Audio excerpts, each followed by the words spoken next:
Good evening and welcome to Talk in the Neighborhoods. I'm Joe Heisler, your host, coming to you from the BNN Live studios, Eggleston Square, Jamaica Plain, where tonight on the Boston Neighborhood Network, well, we have a terrific show as usual, all politics as is our usual wont. First up tonight, our Mayor Marty Walsh, just completing 6 months in office, and tonight he joins us and we'll talk about how he's fared and what the challenges are he faces ahead. Then in the second half, an issue that has dogged the Walsh administration to a certain degree. Of course, we're talking about residency and these laws that were passed, decades ago now, requiring certain employees of the city of Boston to live inside the city are causing a lot of confusion. And tonight, joining us from the Boston Residency Commission, Eileen Boyle. All that and more tonight on Talk in the Neighborhoods. All right, we're back with Talk in the Neighborhoods. I'm Joe Heisler, your host. Tonight, city politics is on the table, and who better to talk about it than the man who leads our city? Of course, he is just completing 6 months in office after a hard-fought campaign last year. We're talking, of course, Mayor Martin Walsh, and so pleased to have you here. Thanks so much for coming in and joining us once again. Can't believe it's 6 months already. That's what I want to ask you about. How has this been going? Is this all you expected? All and a little more, I think. It's good though. We're settling in and we're doing a lot of good things in the city. Obviously, we're going to talk a lot of issues tonight, but some of them surprise you. Every day is somewhat of a new surprise, but for the most part, I think we're doing pretty well, and every day is a new day. Well, I know you went into it with eyes wide open, but anything? I'm kind of curious. What surprised you the most about the job? And I know you probably haven't had time to even stop and collect your thoughts on that, but I'm kind of curious if anything about it kind of surprised you. Just a quick pace of the issues. I'll give you an example. This morning, I started my day by appointing a new commissioner of the fire.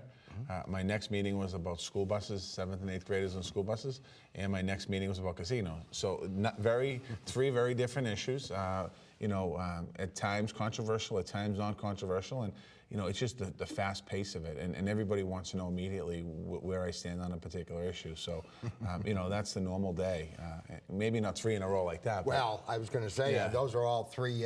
Three hot. They're all in the paper. They're all hot issues. They're all hot topics. Three tough issues. Of course, it also makes it very interesting. Let's start. You mentioned your new fire commissioner, because I know that's been something you've been looking at. Appointed Joe Finn today. We had a nationwide search. Facets is a consulting company. They went out and did a search. They had about 29 or 30 people applied for the job. They narrowed it down. I asked them, get it down to 3 names for me, and they got it down to 3 names. Joe was one of the 3. And I saw how Joe carried himself during the Beacon Street fire. But I'd known Joe for a while, and just knowing that he's the right man for the job at this particular time. And over the course of the next couple of weeks, Joe's going to roll out his vision. We're going to look at a hybrid model of keeping some civilian deputy chiefs under Joe. So that was a big concern of the last administration. Right. And we're not going to change. We're going to keep some of the structure, but we're going to change some of the structure as well. And I think having somebody who understands firefighting and training and personnel like Joe does, he's the right guy at the right time to lead this fire department. Some credibility there. Of course, Rod Fraser was the commissioner. There was some really tough negotiating, and some would say hard feelings between he and the union. Does this ameliorate that? I'm sure there's going to be times where Joe's going to be battling with the union. Certainly on some of the ideas he has as far as shifts and things like that. But again, it's part of the job. He's in a completely different role now. As I am as mayor of the city of Boston, it's easy to have great relations with people when you're not negotiating with them or against them. And I think that, there's going to be times where there's a discussion or a disconnection, I should say. But I think for the most part, Joe's going to be the right guy. And, we spoke about it, and I think Joe and Richie Paris, the president of Local 718, spoke about it. There's going to be times when they don't see eye to eye. Richie has a job to represent the members, and Joe has a job to lead the fire department and lead the fire service. And you know, just like I did when I came in, we were able to negotiate a contract. We had a couple tense moments there, but you know, we kept it in the room and we moved beyond it. Well, that's a good point. And of course, because during the campaign there was, depending upon who you talk to, various kind of boogeymen there. If we elect Marty Walsh, we open the wallet to unions. You can't negotiate. How has that worked out? Because you did strike a deal with the Boston. Yeah, I think we've proven that wrong. I've proven that wrong in my administration. The first 100 days, we're able to negotiate 4 separate contracts that we're able to get done. The firefighters, the first one, and librarians, the second one, and 2 police unions, the next 2. And now we have 2 more contracts that we're in negotiation with. One is the detective unions for the police and also the EMTs. So hopefully we'll be able to come to some type of resolution.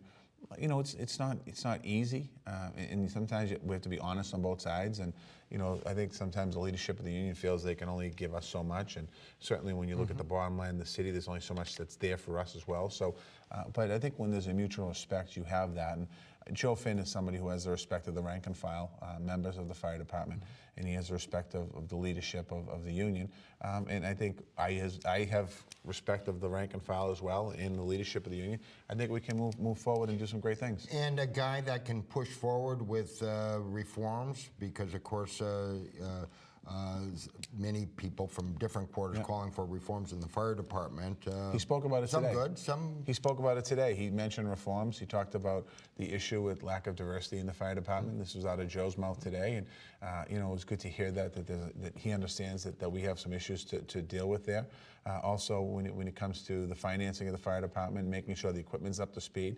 I know they've made some advancements over the last few years as far as upgrading the equipment, but we have the oldest firehouses in the country. Some of our new firehouses are old now. So we have a lot of work infrastructure to do there as well, and you know, I'm going to look forward to working with Joe and the past commissioner who was an interim, John Hassan, did a tremendous job in a short period of time. He was there for 6 months, and you know, we had some big fires in Boston. My first few months in office, we had 2 big fires in the Back Bay. One where we lost the 2 firemen. We had one in East Boston where a house exploded, and we've had some other situations. So it's not an easy job, and it's easy, I think, when things are going well, people will criticize. When things are going difficult, you want expertise there, and certainly having somebody at the top that understands it. Changing topic, or at least segueing, will he live in the city? Yes, he will. Because, He's of course, you know, the whole issue of residency has raised its head, and we'll talk more in depth later on. Yeah, he's moving into the city. It's one of the things that I expected here with whoever I chose, that they were going to be in the city of Boston. This was not a situation where people were not signing up for the job because of the city. This is a case where everyone understood the rules coming into this, that they'd have to live in the city. When I asked the council several weeks ago for some exemptions, it was really around situations trying to attract more talent into the city of Boston. I got criticized for it wrongfully in some cases, but it's okay. I mean, we made an adjustment, and we extended the time to move into the city a year. When we're trying to attract people, we have talented people in the city, but sometimes there are very exceptional talent outside the city. Well, let me ask you about that, because of course there was a big, well, I hesitate to call it an expose, but certainly a big story in yesterday's Sunday Globe about the residency law, and that turns out that several officials have flouted it over the years, and perhaps City Hall has kind of looked the other way. But first, I mean, is it necessary anymore? Is it, you know, is it enforceable even? Yeah, I think people like the residency law. I know people, as a matter of fact, like the residency law. I think that the fact that people work in the city and live in the city gives people a lot of comfort. You know, this expose that was in the paper is something that I found out about as the paper called me about. This has gone on for a decade, at least a decade. So we have our lawyers looking at it to see how we can make some adjustments and fix what's going on here. If there's a requirement for you to live in the city, you have to live by that rule. I mean, that's what the law is. And there is exemptions after 10 years. The teachers are exempt by state law out of the rule, but there is a law in place, and we have to go back now and see how we fix the situation. You know, there's many people in government, in the command staff in particular, that aren't living in the city, that fall under this rule, or allegedly fall under this rule. So we have to find out how we fix it, because I'm not going to get rid of half the command staff. Well, I was going to say, some of the top people and that you've The chief of the department. Yeah, chief of the department. Willie Gross lives in Milton, according to Adrian Walker had a piece in today's Globe, and he suggested, and I'm not to put you on the spot, but that you may be forced to kind of look the other way too, because unless you want to get rid of those. No, people. We're going to try and fix. We're going to fix the situation. I'm not sure exactly how we're going to do it yet, but we are going to look and fix the situation. It's something that I don't know who's responsible. I know we have a residency compliance committee that was looking at some of this stuff, and over the years they said they don't have enough people to look at it. So we have to figure out a way. How do we fix this problem? Because it clearly is a problem. According to the paper, there could be as many as hundreds of people in this situation, maybe more. So we have our attorneys looking at it now to figure out what was overlooked, or what was was it somebody actually turning the other way, or how did it happen? So we have to fix that. Well, and of course, especially some of these people, like maybe the bigger issue is how do you attract quality people if they're already living outside the city or whatever. That's an issue. I mean, people said to me afterwards, in the newspaper, not this article, but people say there's a lot of good, talented people in Boston. Yes, there are. But why would you limit yourself when you could get some exceptional people working in the city? Does it tie your hands? Are you feeling a little frustrated? It has on a couple of appointments that I could have made, some outstanding people. But, something we get people to fill those spots that are great as well. It's something that, it's very controversial. It's something that people feel very passionately about. And as I said earlier, I agree with them and I believe in it. It's a matter of how do we try to work with the system that we have in front of us. Clearly, according to the Globe, the system wasn't worked too well over the last few years, but we're going to fix that. Well, and generally speaking, you're happy with your staff appointments? Yeah, you've made some. You've kind of, depending upon who you talk to, kind of taking your time, very methodical. Yeah, we're moving slowly. We've done some. We've made some great appointments. We made an appointment the other day to our IT department, a national figure, a gentleman who created a company called Blue State, which was the IT company that President Obama used the first time. He invented the company, got it started, got the president elected and reelected, and he sold his portion of the company, and now he's working for the city of Boston. He's a very, very talented person. We have a lot of good quality people in the city. We're still hiring good quality people. I'm not rushing it. As I said, we're 6 months in. We're moving along this road. We still have some very high profile positions to fill. We have the superintendent of schools. John McDonough is doing a great job right now as the interim. Yes. So we're going to fill that towards the end of the year. And we have some other spots. We're still working on an arts commissioner in the city, a cabinet level position that we're working towards. We have some other departments in the areas that we're working on. What about the BRA? Of course, early on there was some, well, I don't know if I'd call it anxiety amongst the business community, but some concern that without some idea of the leadership there, and I realize that's just one piece of it because you did reorganize. We reorganized, brought John Barros in as Chief of Economic Development, and John's out working hard on behalf of the residents to attract business to Boston. And I think there was a little angst in the beginning, particularly in the paper. We read in the paper as well that the business community didn't know who to go to. That seems to have settled down tremendously. People seem very comfortable now with what we're doing. We still have some adjustments and reforms to do at the BRA, but what's your timeline for that? I know because we're waiting for results from the audit. But I'll tell you one thing about development: the BRA board and the process. We've approved about $2.4 billion worth of development so far this year. It's a major development. Major development this year, and we're ahead of last year. And if the pace keeps going, we will double the amount of approved projects from last year to this year. So it seems like people aren't having a problem finding their way through navigating their way through the system, and that's great for the growth of the city. But we have some other adjustments we're making. One thing, all of our documents are online now at the BRA. People who want to watch the BRA meeting at home, they're able to follow it through the computer, and something that hasn't happened in the past. We're trying to get out to the community a lot earlier. It seems a lot of the community groups seem pretty satisfied to date with what we've done. Brian Golden, the BRA director, has done a nice job of moving forward. So we've made some adjustments to the BRA, and we're getting some more to do.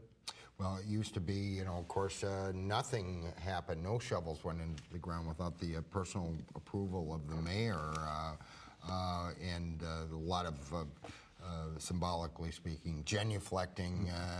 Has that process changed? Do you feel like you have to have your hand on every one of these? You know, I think everyone that's mayor governs in their own style, and I think if you look at the mayors, the last 3 mayors in the city of Boston, Kevin White, Ray Flynn, Tom Menino, they all had their different way of governing, and I think I have my different way of governing as well.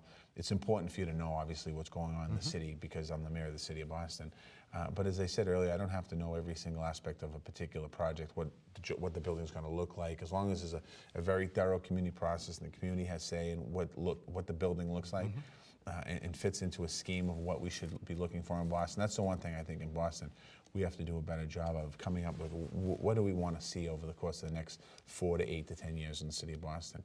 What type of buildings do we want to see? And I think that the structure and the architecture has to really be defined a little clearer. Well, there's a lot of projects in play. Shifting gears, I should say a little bit. You mentioned, of course, the casino, and you've been, well, I don't know if I'd call it battling, some would say positioning the city, at least in terms of the potential impact of a casino, if one is approved either in Everett or in now Revere. What's your strategy there? Is this about, and there's been some back and forth with the chairman there. Well, we're very close whether he could be fair about to this. taking the next step, but I'll tell you, when I inherited this issue back in January, and I supported it as a legislator back in 2010, I was very big in making sure this law passed. And when we created the commission, really gave the commission a lot of power to decide on a process. I think Region A has been so convoluted in some ways. The people of East Boston took a vote, voted down a casino. The Gaming Commission allowed a new applicant to be filed over in the Revere side. After the fact? So after the fact. So people in East Boston are confused, saying we voted it down, now we have to deal with the casino here.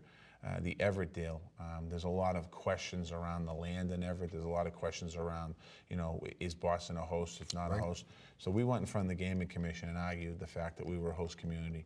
The Gaming Commission said, you're not, you were a surrounding community. At the time, we had the ability to go in and sue, but we decided to follow the process through. Since that time, we've gone consistently back to the Gaming Commission, and as the latest was last week when the SJC came down with a ruling saying that they're going to have a ballot question in November. So we went back and said, let's Gaming Commission, why don't we put everything on hold till after the voters in Massachusetts decide whether or not there's a casino coming to this region, to this state, casinos. And they said no, and they made a mistake again because they had a real opportunity here to put everything on hold until, and this is the last region, to put everything on hold till after the voters decide. Right. So now we have to make a decision which way do we go. We've sat down with both proponents. One proponent has been very, very open and very open to us as far as what we want to see. We actually have a potential deal on the table. That's which one? Mohegan Sun. Yeah. Which is actually better than the host community agreement that was negotiated under the old term. The other proponent wins. People, they're playing a little hardball. And I think it's unfortunate and unfair. The people of Charlestown and East Boston both, I think, deserve a vote. They're all going to get their vote now on November 4th on which way it goes. But I wanted a vote in those particular two communities, and we're close to making a decision on how we move. The options that we have in the city is somewhat limited.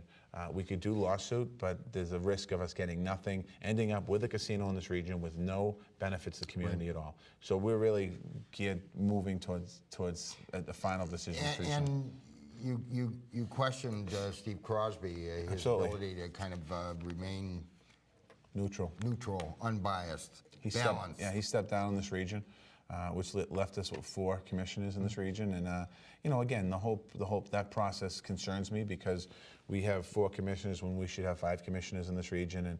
And we're not talking about something that's going to go away. These are going to be here for probably our lifetime, and we want to make sure the commission gets it right. They had some remarks about the city of Boston. Whether people realize it or not, or like it or not, if a casino comes to Everett or if a casino comes to Revere, those 2 casinos are going to be marketed as a Boston casino. They're not going to be, and the whole attraction is going to be the city of Boston. We have the infrastructure, we have the hotels, we have the tourism, we have the convention center, we have the venues like Fenway Park and the TD Garden. We have all the venues to support that casino, and I think that the Gaming Commission has not been fair to the city. Well, so stay tuned. Stay tuned. Things to happen very quickly. A few other things I want to quickly. Going back also to the campaign and talking about the diversity of the workforce. How is that going? Well, moving on. You made some pretty bold promises, and some people thought perhaps unrealistic. No, they're certainly realistic, and it's, you know, when I say they're gonna come to realization, I'm gonna make sure it happens. But you know, I think the papers have been, you know, we keep going back to the papers. I'll tell you right now, the papers in Boston do not let us have a second, which is good because they keep us honest and they keep us on track. But my God, every day we're responding or reacting to a story. But in saying that, you know, the first couple months we've been moving along, and some of the papers have been pointing out that we're not where we said we were going to be. But I never said it in the first 30, 60, 90, 120 days that I'd be there. It's a process. And as I said in this top of the show, there's a lot of positions that are still waiting to be filled, and we're still working towards creating a farm team here as well. So we're going to get there. You know, the police was the first shot that we came out of the box, and we're able to hit the goals we wanted to do in the police department, and that's worked out very well because you can see the response in the community. And also now the next is going to be the cabinet department heads. We're doing well. I mean, are we doing perfect? No, absolutely not. But I'm not doing perfect. So you're comfortable that you're on target, on the road. And I remember the day we were swearing in, you came to the city council and kind of stuck your hand out and said, I want to work closely with that. How's that working out now? It's working fine. You went through your first budget. My first budget, we had a bump in the road, or more than a bump in the road, with the school buses and putting 7th and 8th graders on public transportation. And, you know, that's their job, and that's, you know, as a legislator, that's their job to fight for constituents, and certainly the same constituents they're fighting for are my constituents here. You know, I have a great relationship with the city council. You know, are we going to agree on everything? Absolutely not. Should we agree on everything? No way. We shouldn't. I mean, we should have disagreements. Disagreements are good because what it does, it pushes me and I'll push them, and it forces us to produce better government. And I think that that's where we're headed. But no hard feelings. Absolutely not. There never is. I mean, I think, you know, I view this thing an issue at a time, and there's going to be an issue today where I might be disagreeing with the council on, or the council disagreeing with me, or that's politics. And I think that it's healthy to have those discussions. Where the problem comes in when you stop having communications, that's when you're going to have problems. And you're not unwilling to give some ground. I give you points at least on that whole residency thing. You asked for some exemptions for certain numbers, and they kind of pushed back, and you said, well, hey, okay. They were getting calls from constituents as I was getting them, and you know, we looked at it and said, listen, there has to be common ground here and middle ground here, and I think politics is about compromise, and I think compromise can be good, and I don't think people are used to seeing that in government. Certainly we could have a Washington situation where I say everything is green and they say everything's blue, and we fight and don't get anything done. Right. That's what's going on in D.C. right now in Congress, and that's not the way you govern. The way you govern is by giving a little bit on both sides and compromising. Well, and how about your former colleagues up on Beacon Hill? How are you? How's that working out? Doing well. I know you went up there and you asked for some changes, especially around liquor licenses, hours, et cetera, et cetera. One among many. Don't get me wrong. Well, you know, if you how'd you fare? I got a lot of things were given, which I won't go into on TV because other reps, if they look at this show, be like, how come you're not doing it for me?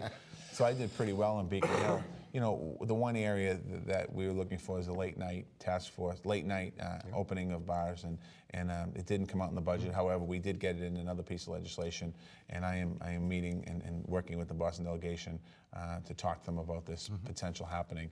This would be around the late night tea service, keeping some of the bars open later. Sure. So we're working on it. Another issue. I mean, that's another issue that some people are dead against because it's a change.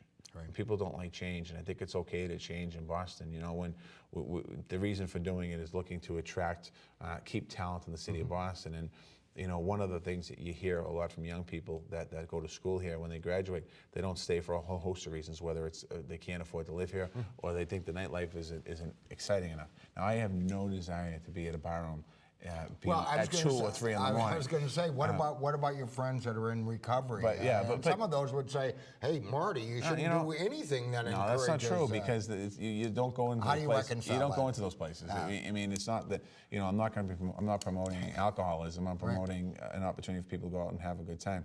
The majority of the people that go to an entertainment venue enjoy themselves. Now, I can't quite say that I necessarily went and enjoyed myself. That's why I stopped drinking. So there's reasons for that. But I don't think that that's not my concern. My concern is really about how do you package Boston as as an international city and as a tourist city and as a place that we want to continue to recruit and retain talent. And there's a segment of the population, the younger people, that are looking for this. And I think that by saying that doesn't mean that it's a bad thing. It's like taxi cabs. People want to end Uber in Boston. I'm not ending Uber. I'm going to work with Uber, but that's a very popular form of transportation for younger people. So if you talk to my mother and her generation, they're taxi cabs. You talk to somebody who's 20 years old and under, Uber is their generation. Right. So it's really about how do you get the happy mix. We can be a city that has more than one mode of transportation, one mode of entertainment. We can do a lot more. And in terms of your relationship with the Speaker and the Senate President, great. Kind of maneuvering that's sometimes involved, and you understand it because you were up there for many years. I have a great relationship with both the Speaker and the Senate President. Senate President is originally from Dorchester, so I have a great relationship with her. She supported me in my campaign, and she's been very helpful. And the Speaker of the House, I was a chairman years ago under Tommy Finneran, and I wasn't a chairman for a while. And Bob DeLeo brought me back as a chairman of ethics on top of it, which is a very, at the time, it's a high-profile committee when there's work to be done in that committee. And when I was there, we had some things that happened. So I have a great relationship with the Speaker of the House. I have tremendous amounts of respect for him. It's somebody who I admire greatly. I know the paper tried to make it sound like we had a beef, but no differences. There's no beef there. Bob DeLeo, they're treating the city Bob right. DeLeo's a great man. Yeah, and very quickly, a couple of things that I know are near and dear to your heart that you're working on. A couple of initiatives, the whole Citizenship Day, and of course, working with immigrants to help them kind of find their way in the city. Tell us a little bit about that. And also, I know you've started up the Mondays with Marty's, I'm going, oh no, that means it's really tough to get Marty Walsh back on my show. But, no, we're doing it once a quarter. I'll start Mondays with Marty. We're going to be in Charlestown Monday. Really what these are a continuation of the campaign. We had an event every Monday where I'd go to a neighborhood and we'd talk about whatever people wanted to talk about as a candidate for mayor. After being elected mayor, this is our third one, we've gone around the city and basically people come and ask whatever they want to ask. It's an open forum. There's no scripted questions. There's no cutting people off. And we're looking forward to continuing that, and it's something we want to continue to do in my administration. Citizenship Day is really helping people that are on the path to become citizens in this country. And we're working right now to set up these days so we can give people the information on how they become a citizen. There's been a lot of discussion around immigration and undocumented immigrants in not just Massachusetts, but around this country. And a lot of people view immigrants as criminals, when in fact that, we need to get people that are here that have the ability to become citizens and get them to become citizens. And we're trying to help people out who are in this situation. Well, and I know the other thing that you're doing is it's civic academies. Civic academies that we're, next week we're doing one. I believe it's about IT, helping people with IT. And really it's around, getting people more engaged in the process. And, I think that during the campaign for mayor and since that time, we've done a lot around social media and getting more people connected. And we want to keep people connected to government. To make sure that people understand that, I work for all of the people in Boston, not just a few, not just the 100,000+ that came out and voted. I work for everyone in Boston, and we want to have these civic academies to show people in the cases that don't know how to get engaged, get them engaged, and it's something I promised in the campaign, and we're following through on our promise. Hey, lots of things on the table, as you mentioned, and it turns out you have some time to do them, but there's never enough time in the day, I'm sure. No, some days you need an extra hour or two, and some days you wish it was a little shorter. But it's good. We're having a lot of fun with it, and every day I love this job more and more. 6 months in, I've learned a tremendous amount about our city and about how to govern in the last 6 months, and we're going to continue to do that. And like I said, I think we've had more victories than losses, and we're going to continue to move. Some people say it, well, because it is such a political city, that it might be one of the toughest jobs in the country. But it should be. You don't look the worse for wear. No, but it should be a tough job because you're representing people of the greatest city in the world. And when you look at Boston, I had dinner before I got here tonight, and I was talking to a gentleman from New York, and he said, two cities in New York that everyone talks about is New York and Boston. And so that's an important piece to understand that. And everything I do in Boston is about promoting us, whether it's locally or nationally or internationally. There's a lot of great things about the city. I was in the city on over the last weekend, and there was packed with people from all over the place. And you could tell by the World Cup shirts and different countries represented. It's great to see that in Boston. The streets were packed with people, which means the stores are packed, the restaurants are packed. It's great for our economy. Well, keep up the good work. Thank you. As always, we appreciate you coming by, and I hope you'll come back soon, working with your people to try and figure out we have to. some days. I appreciate it. Again, Mayor Martin Walsh, just wrapping up his first 6 months in office, and a busy 6 months at that. When we return, we'll talk more about one of the issues that's raised its head in these first 6 months. That's the whole issue of residency. Some of these laws been on the books for over 2 decades. Joining us from the Boston Residency Commission, Eileen Boyle.